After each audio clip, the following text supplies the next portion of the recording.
And so it begins. The London Spitfire have started their recruitment at last. Not too long ago we did see them recruit Blase. This was just before the turn of the new year, and now we are really getting into some interesting and finally revealing moves for the London Spitfire. So, they have signed 4 players over the course of 2 days. One Monday, I should say, and then 3 yesterday. And this actually is rather interesting because I've had a little thought on what the Spitfire might do, and it might alter our perception of what this team might look like going into 2021, at least the early part of it anyway. So, let's go through this then. These were all heavily anticipated and heavily expected transfers. We were expecting these to happen. These were no surprise. So, first of all, we were given Ripper. Now, Ripper, he has a tiny little bit of Overwatch League experience. He was with the LA Gladiators not so long ago.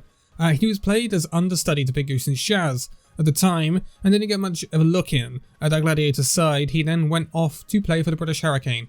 And, well, yeah, British Hurricane dominated. This is what British Hurricane have done in the past year. He was with Team Giganti before being at the Gladiators. So he comes actually with quite a prestigious pedigree in EU contenders, with that great Team Giganti team, and then British Hurricane, who have been just phenomenal. And when you look at most of these players, you're going to look at their Wikipedia page, and you're going to see a 2020 which says first, because that's what British Hurricane have been doing generally.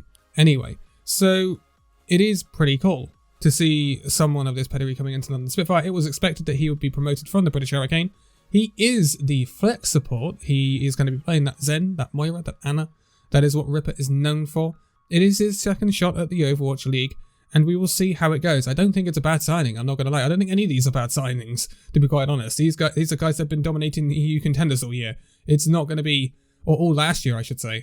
So it's not going to be a, well, or not sure. Then going all the way back to 2018, which was the last time pre-British Hurricane that he was in contenders, he was with Giganti. And Giganti lost to British Hurricane in Season 1, 2018 Europe. They lost in the finals, and he came second in that, and he came 3rd/4th in the second season when Giganti lost out to Eagle Gaming. So Ripper has had a long storied history at the top of EU contenders. So I think he's a good pickup, and I think he deserves a chance to show his mettle in the Overwatch League, which he didn't get a massive chance at the Gladiators because of that god-tier pairing that was Big Goose and Shaz back in the day. So at London, he is going to get that chance because, well, it's London. They're basically British Hurricane from last year with Commander X in there, with Fisher in there as the coaches as well. It's only Reprise that's a little bit of a wayward change. But then we move on to more interesting transfers. Now, this is what came up yesterday because Ripper was actually the first one to come out of the promotions from British Hurricane. Next up is Kellux. So Kellux is another one with extensive Overwatch League experience, much more than Ripper actually. So Kellux has been the main support for the British Hurricane for a good 6 months now. Going back to July was his first month's title with British Hurricane when they beat Obey Alliance 3-0. And obviously ever since then it's been first place. it's just what London do. British Hurricane do. Or London. You could say either now, to be quite honest. But then when we see Kellux, we look back at his history. He was back on the OG Boston Uprising. So this was the Boston Uprising that was very good in the inaugural season. Very good in the inaugural season. Under the stewardship of Krusty back then, they were actually insane. They came 3rd in the inaugural season, and in the inaugural season playoffs, they did stumble against the Philadelphia Fusion, the eventual finalists, going up against, yes, you remember the London Spitfire. But they did get a 2nd place in the Stage 3 title matches, losing out to the New York Excelsior, who were the dominant team back then. But Boston were very good back in those days. Very, very good. They had Striker back then, and Kellux was a major part of that team. He's also been a major part of the Danish team, going through 2017, 2018, and 2019 World Cups. So he's done very well there. And in the 2019 World Cup, Denmark lost 3-0 to South Korea. So that's not too much to be sniffed at. He also had a good showing in the Stage 1 playoffs of 2019, but then Kellux's road would end. He would be going over to Toronto Defiant, where he didn't go too well. Toronto Defiant weren't a massive team, but I don't think that was necessarily Kellux's fault. Then Calyx leaves Toronto Defiant, retires, and then a couple of months later he comes back and plays for the British Hurricane. And he is sort of a more experienced head in that Hurricane side and can really ground some of the younger players that were in it. And I think he was a really good addition to replace, I believe, Yofi at the time, who was the main support back then. And he's done it very well ever since. Now, I did have my wonder whether he would promote himself back to the Overwatch League after his previous experiences. Obviously, he's going to, and going to give it a shot. I would not be surprised if he's going to be this cool head that leads this team. And when you look at the London Spitfire, you're starting to think, actually, they have a good amount of Overwatch League experience. More than perhaps Paris could talk for in their squad. So it's not badly balanced, I think we can say that. But those are our supports that we have right now. Now we move on to the tank line for the Spitfire. And this is where, well, basically it's more of the same. It's more of British Hurricane promotions. And this is what we were expecting when we were coming into this. So our main tank for the London Spitfire coming up from the British Hurricane will be Haddy. So Haddy, he is a really good German main tank. And we don't see a massive amount of German people in the Overwatch League, actually. But this year we've doubled our German quota. So that's actually really, really good. And it's nice to see some more representation in the Overwatch League. But again, he's been with British Hurricane all through 2020, going back to actually August of 2019, all the way back then. So Haddy's been with the British Hurricane for a long, long time and seen an incredible amount of success. Like an absolutely insane amount of success. And it can't be overstated. Back in 2019, he came into the British Hurricane in July as a stand-in. Hurricane were they were working their way up back then because they had a very rough time before that, where they had to go back to contenders trials, in fact. Now, he's had time at HSL Esports. HSL Esports were very good back in the day. And actually, you know, Haddy's got extensive experience, going back to the days of Tournament of Future Champions and things like that. He's got experience on the German World Cup squad, although the German World Cup squad hasn't done too well in the more recent times, but Haddy's come in, settled into the Hurricane, and done wonders with this squad. And what I like about Haddy is I like that he's got a fairly extensive hero pool. We have seen quite a bit of Wrecking Ball from the British Hurricane. And I think that will benefit the London Spitfire very greatly. I think that is one thing that let them down last season, was the fact that they didn't have a main tank that could flex very well. And this is a main tank that, in my opinion, can flex. He's got a good Reinhardt, he's got a good Wrecking Ball. If you haven't got a good Orisa, then what are you doing? And we don't really see Winston called upon much. Not at the moment. So Winston is the poorest main tank in the game right now, when you're looking at it. It's got to be Orisa, Reinhardt, but Wrecking Ball is the most powerful main tank in the game right now, with the tank line normally being Orisa Sigma, Wrecking Ball Sigma, I should say. I'm too used to saying Orisa Sigma. But so I don't think Hurricane are too bad in this meta. I still think, well, I say they're not too bad. I mean, they just won the EU gauntlet. They're not too bad, you know. But I still think it's a great pickup, and I think it's. I'll go on to another reason why I think all these pickups are so good in a minute, but we'll talk about the off-tank now, who's going to be the Danish off-tank, Molfig. Molfig, he is, again, another person with a storied history with the British Hurricane. Winning. That's all they do.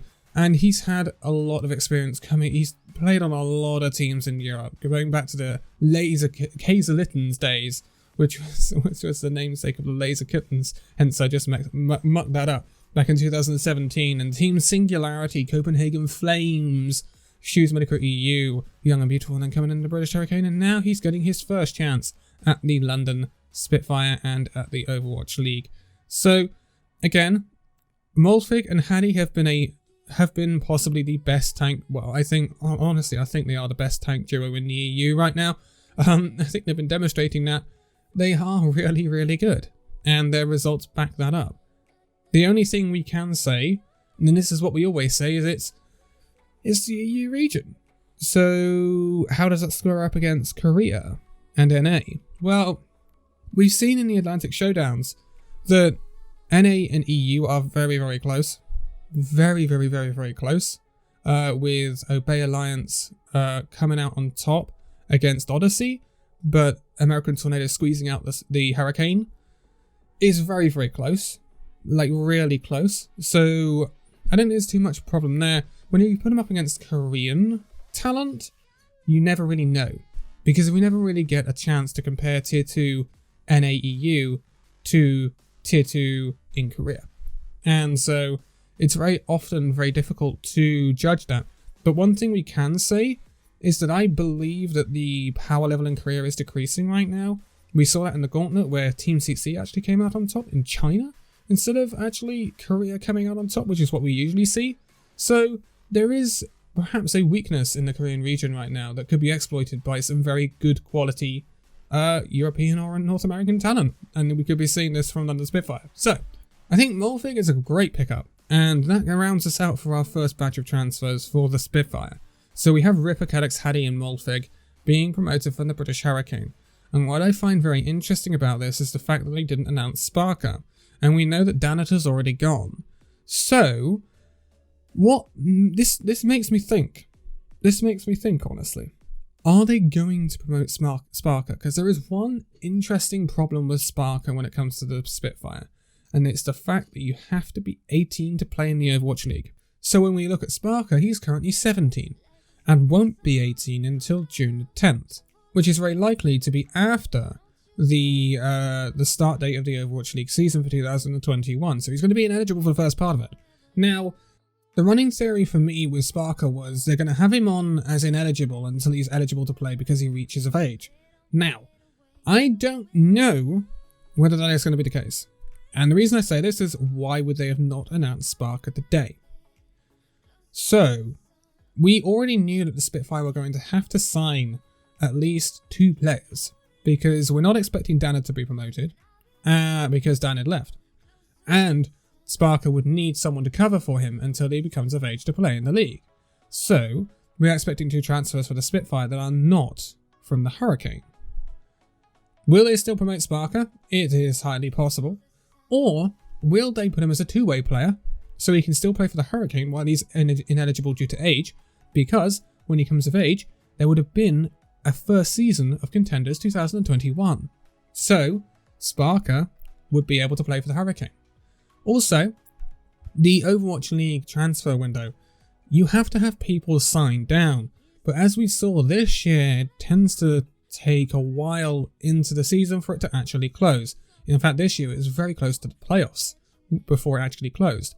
So it gives the Spitfire the option to promote him out of the Hurricane squad at any time.